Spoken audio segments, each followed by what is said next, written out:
నమస్తే. నేను హారిక. ఎప్పుడు కాంట్రోవర్సీలు చేస్తూ సోషల్ మీడియాలో గానీ, ఇందులో ట్రెండింగ్‌లో ఉండే ప్రయత్నం చేసే వేణుస్వామి ఈరోజు మళ్ళీ రేవంత్ రెడ్డికి పదవి గండం ఉంది అని చెప్పి ఒక సంచలనమైన వ్యాఖ్య అయితే చేశారు. దాని గురించి మనతో విశ్లేషించడానికి సీనియర్ జర్నలిస్ట్ రాము బాలాజీ గారు ఉన్నారు మనతో పాటు. సార్ నమస్తే సార్. సార్ ఎలా అంటే ప్రతిసారి ఇలా కమెంట్స్ చేస్తూ వెళ్తున్నారు. మరి ఆయనని అడ్డుకునే వాళ్ళు ఎవరు లేరనా, లేకపోతే ఏంది ఇది? అంతే కదా, అడ్డుకునే వాళ్ళు.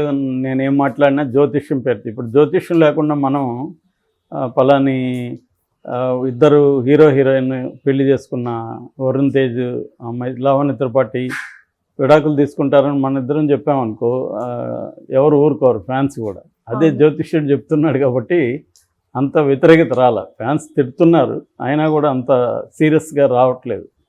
ఎందుకంటే ఆయన చెప్పిన అనేక 100 చెప్పుంటే అందులో ఒకటి నిజమవుతుంది. ఎవరికైనా అది లా ఆఫ్ ఏదో అంటారు కదా, దాన్ని లా ఆఫ్ యావరేజెస్ అంటారు. ప్రతిసారి నేను చెప్పలే అంటారు మామూలుగా. ఎందుకంటే మా ఇంట్లోనే జ్యోతిష్యం నేను చిన్నప్పటి నుంచి చూసేవాడిని. వచ్చినప్పుడు వాళ్ళే చెప్పేస్తారు యాక్చువల్గా సమస్యలన్నీ. అడిగేటప్పుడే ఆ ప్రశ్నలోనే వాళ్ళు చెప్పే ఇన్ఫర్మేషన్ ఉంటుంది. దాన్ని తీసుకొని మళ్ళీ వీళ్ళ సీసాలో వేసి దాన్ని చెప్తారు. ఒక భాష ఉంటుంది కదా జ్యోతిష్యం. శుక్రుడు 7వ ఇంట్లో ఉన్నాడు, శని 3వ ఇంట్లో ఉన్నాడు, గురువు 12వ ఇంట్లో ఉన్నాడు అని ఒకటి చెప్తారు. దానివల్ల వీళ్ళు కరెక్ట్గా చెప్పారని అనిపిస్తుంది. రెండోది ఒక 10 చెప్తే లా ఆఫ్ యావరేజెస్ ప్రకారం అందులో 2 కరెక్ట్ అవ్వచ్చు, 3 కరెక్ట్ అవ్వచ్చు. రెండోది వీళ్ళకి అనుభవం ఉంటుంది కాబట్టి క్లయింట్ల మీద. ఇది కూడా ఒక సైకాలజీ. సో ఎవరెవరికి జనరల్గా ఏం సమస్యలు ఉంటాయి, ఆరోగ్య సమస్యలు, ఉద్యోగం, పెళ్ళి, ఇటువంటి కామన్ ప్రాబ్లమ్స్ ఉంటాయి. ఈ కామన్ ప్రాబ్లమ్స్కి ఏం చెప్తారంటే ఫస్ట్ భయపెడతారు. నీకు కష్టాలు, ఇబ్బందులు ఉన్నాయి, శుక్రుడు 3వ ఇంట్లో ఉన్నాడు, శని 6వ ఇంట్లో ఉన్నాడు, ఇది చెప్తారు.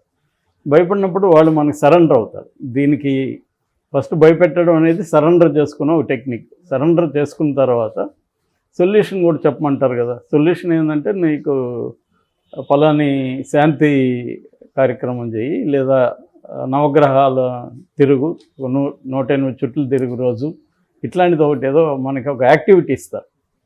సో యాక్టివిటీ ఇచ్చినాక 6 నెలల తర్వాత నీకు అన్నీ బాగుంటాయి, ఇవన్నీ చేస్తే నీకు బ్రహ్మాండంగా ఉంటుంది, మళ్ళీ నీకు ఉచ్చ దశలో ఉంటుంది, అది అని చెప్తారు. సో ఒక ఫాల్స్ హోప్ని నీకు ఇస్తారు. ఆ ఫాల్స్ హోప్ అయినా కూడా ఆ హోప్ను పట్టుకొని మనం ముందుకెళ్తాం. సో బేసిక్గా నా దృష్టిలో జ్యోతిష్యం చేసే ఏకైక పాజిటివ్ థింగ్ ఏంటంటే ఒక ఫాల్స్ హోప్ని జనాలకి ఇవ్వడం. So though it is false, ఒక్కోసారి ఆ హోప్ వల్ల మనం పనిచేస్తాం, కొన్ని కార్యక్రమాల్లో జరగచ్చు. కానీ వేణుస్వామి పాజిటివ్ హోప్ ని ఇవ్వట్లేదు. వేణుస్వామి ఇప్పుడు ఇవాళ ఉన్న మీడియాలో ఏంటంటే పాజిటివ్ కంటే నెగిటివ్ స్ప్రెడ్ ఎక్కువ కాబట్టి వేణుస్వామి, నాకు తెలిసి ఫస్ట్ వేణుస్వామి నేను విన్నది వచ్చి వినాయక్ సినిమాలకి ఈయన వైబ్రేషన్ బట్టి టైటిల్స్ మార్చేవాడు. సో ఈ టైటిల్కి వైబ్రేషన్ బాగాలేదు అని చెప్పేవాడు అనమాట. అప్పుడు నాకు అసిస్టెంట్ డైరెక్టర్ వీళ్ళు చెప్పేవాడు, ఇలాగ ఒకడు వచ్చాడే వేణుస్వామి అంటే వాడి పేరు, అతను వైబ్రేషన్ థియరీ చెప్పాడు అని. అప్పుడు అందరూ నవ్వుకునేవాడు, ఇదేంట్రా. నిజంగానే టైటిల్స్ మార్చేసేవాడు ఇతను చెప్తే, సినిమా టైటిల్స్. అంటే ఇతను ఏదో 5-6 టైటిల్ ఈ వైబ్రేషన్ బాగాలేదు, ఫ్లాప్ అవుతుందని చెప్పేవాడు. అది ఫ్లాప్ అయినాక, ఫ్లాప్ అయితే ఇతను క్రియేటివ్, ఫ్లాప్ కాకపోతే ఇంకేదో కథ చెప్తాడు. సో వీళ్ళందరూ అంతే, వీళ్ళు చెప్పంది ఒక అనుకున్నది చెప్పినట్టుగా చెప్పింది జరగకపోతే దానికి ఇంకేదో కారణం చెప్తారు, అలా ఎస్కేప్ అవుతుంటారు. ఇదేంటంటే నమ్మేవాళ్ళు ఉన్నంతకాలం వీళ్ళు ఉంటారు బేసిక్గా. పైగా అంటే ఇప్పుడు పెద్ద పెద్ద స్టార్స్ ని ఎక్కువ ఫోకస్ వీళ్ళు సెలబ్రేట్. ఇదేంటంటే ఇతనికి అనేక వ్యాపారాలు ఉన్నాయి. యాక్చువల్గా జ్యోతిష్యం అనేది ఇతని మెయిన్ ప్రొఫెషన్ కాదు. ఇతనికి పబ్ ఉంది, వైన్ షాప్ ఉంది, రియల్ ఎస్టేట్ వ్యాపారం చేస్తాడు. సో నీకు ఎప్పుడైతే సెలబ్రిటీస్ వెళ్తూ అవుతారో యూ బికమ్ పాపులర్. నువ్వు పాపులర్ అయినప్పుడు రియల్ ఎస్టేట్ బాగా చేసుకోవచ్చు, పెద్ద పెద్ద లావాదేవీలు వస్తాయి నీకు. సర్కిలే కదా ఇక్కడ ఇంపార్టెంట్. సో ఈ సర్కిల్ అనేది వచ్చాక లాబింగ్ చేయొచ్చు అనేక విషయాలు. ఒక్కొక్కసారి మనకి ఒక పర్సన్ని పరిచయం చేస్తే కూడా డబ్బులు వస్తాయి. ఫలానా మినిస్టర్ నాకు పరిచయం చేయండి చాలు అనేవాళ్ళు చాలామంది ఉంటారు. పరిచయం చేస్తే డబ్బులు వస్తాయి. సో అలాంటి సర్కిల్. అందుకనే వీళ్ళకి ఏంటంటే సర్కిల్ని పెంచుకోవడం కోసం, అది కూడా ఆయన చెప్పాడు ఇంటర్వ్యూలో కూడా, నాకు యాక్చువల్గా జ్యోతిష్యంలో పెద్ద డబ్బు రాదు, నాకు పబ్బులో వస్తుంది, రియల్ ఎస్టేట్లో వస్తుంది, నా భార్య మ్యూజిక్ ఎక్స్పర్ట్, ఆమె మ్యూజిషియన్, ఆమె కూడా సంపాదిస్తుంది అని అతను చెప్పాడు. నాకు రేంజ్ రోవర్ కారు ఉంది, నేను జిఎస్టీ కడతాను, అవన్నీ అతను కూడా చెప్తున్నాడు. ఇదేంటంటే దీనివల్ల ఇది సోషల్ క్యాపిటల్, జ్యోతిష్యం అనేది ఒక సోషల్ క్యాపిటల్. ఈ సోషల్ క్యాపిటల్ నుంచి వేరే రకాల వ్యాపారాలకు అతనికి హెల్ప్ అవుతుంది అనమాట. సో అందువల్ల అతను సక్సెస్ఫుల్గా ఉన్నాడు. నిజానికి జ్యోతిష్యులు అంత కోట్లు సంపాదించే జ్యోతిష్యులు ఎవరు ఉండరు, ఎందుకంటే జ్యోతిష్యానికి అంత స్థాయిలో మార్కెట్ లేదు. కానీ ఇతను దీన్ని ఉపయోగించుకొని, దానివల్ల వచ్చిన సోషల్ క్యాపిటల్ని ఉపయోగించుకొని వేరే వ్యాపారాలని అతను సమర్థంగా చేస్తున్నాడు. సో అతనికి ఓవర్ ద కోర్సులో అర్థమైంది ఏమంటే, సెలబ్రిటీలకి నెగిటివ్గా, ఎనీ పాపులర్ వ్యక్తికి నెగిటివ్గా మాట్లాడితే మనం త్వరగా పాపులర్ అవ్వచ్చు అనేది అతనికి అర్థమైంది. సో ఆ క్రమంలో రకరకాల గతంలో చెప్పాడు. ఇతను చెప్పిన వాటిలో ఒకటి నిజమైంది ఏంటంటే, సమంత నాగ చైతన్య పేరు విడాకులు తీసుకుంటారన్నాడు. అది మనకి అతను ఇంకెవరెవరిది చెప్పారో ఇప్పుడు గుర్తులేదు కాబట్టి అదొకటే గుర్తుంటుంది. సో అతను చెప్పింది సక్సెస్ అయింది. దాంతో అతను ఎవరు పెళ్లి చేసుకున్నా విడాకులు తీసుకోబోతున్నారని చెప్తున్నారు. కొత్తగా ఇందాక చెప్పినట్టుగా ఆయన వరుణ్ తేజ్, లావణ్య త్రిపాఠి విడాకులు అన్నాడు. తర్వాత ఆది పినిశెట్టి, నిక్కీ గల్రా అని విడాకులు అన్నాడు. తర్వాత విజయ్ దేవరకొండ అమ్మాయి ఎవరు, రష్మిక మందన పెళ్లి చేసుకుపోతున్నారు. పెళ్లి చేసుకున్నా కూడా వాళ్ళు విడిపోతారు.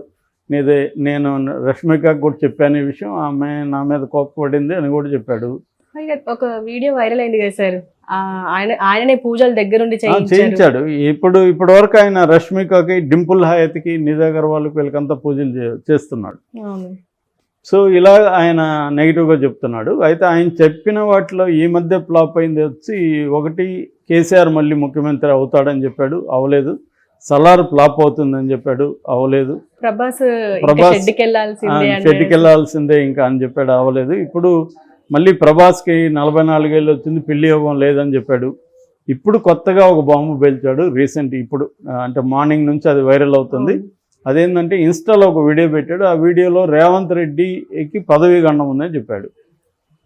సో మనం ఎలా తీసుకోవచ్చు అంటే, పదవీ గండం అంటే ఏమవుతుంది? పదవీ గండం అంటే పదవి పోతుందని, అంటే సీఎంగా ఉండలేడు అనేది అతను చెప్పింది. సో ఇది కొంతమంది రాజకీయ నాయకులు జైలుకి వెళ్తారు అన్నాడు.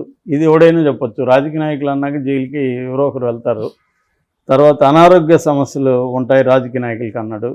మనుషులకి అనారోగ్య సమస్యలు లేకుండా ఎలా ఉంటాయి? సూపర్ స్టార్ ఇండస్ట్రీని వదిలేస్తాడు అన్నాడు. ఆ సూపర్ స్టార్ అంటే ఎవరో తెలియదు. మేబీ పవన్ కళ్యాణ్ ఏమో డౌట్ వస్తుంది, ఎందుకంటే అతను ఏమన్నా రేపు ఎలక్షన్లో నిలబడి గెలిచి అతనేమన్నా ముఖ్యమంత్రి, ఉప ముఖ్యమంత్రి అయిపోతే వదిలేయచ్చు. ఇక ప్రముఖ యాంకర్ తీవ్ర కష్టాలు పాలవుతుంది అన్నాడు.